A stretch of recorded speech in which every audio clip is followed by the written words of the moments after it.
Once upon a time, there was a wise monk named Tenzin who lived in a monastery in the mountains of Tibet. Tenzin was known throughout the land for his great wisdom and compassion, and people would come from far and wide to seek his guidance. One day, a young woman named Dawa came to see Tenzin. She was feeling lost and unhappy, and she didn't know what to do with her life. "Please, Tenzin," she said, "I need your help. How can I find happiness?" Tenzin smiled kindly and said, "My dear, happiness is not something that can be found outside of oneself. It comes from within. You must look inside yourself and find the things that bring you joy and contentment." Dawa looked at Tenzin skeptically.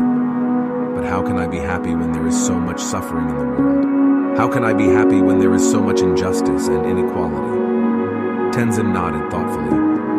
"It is true that there is much suffering in the world," he said.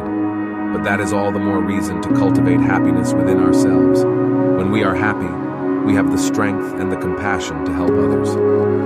Dawa listened to Tenzin's words and began to understand. She realized that happiness was not something that could be found in external circumstances, but rather a state of mind that could be cultivated through positive actions and attitudes.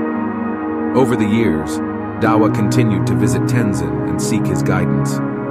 She became a kind and compassionate person, always striving to help others and make the world a better place.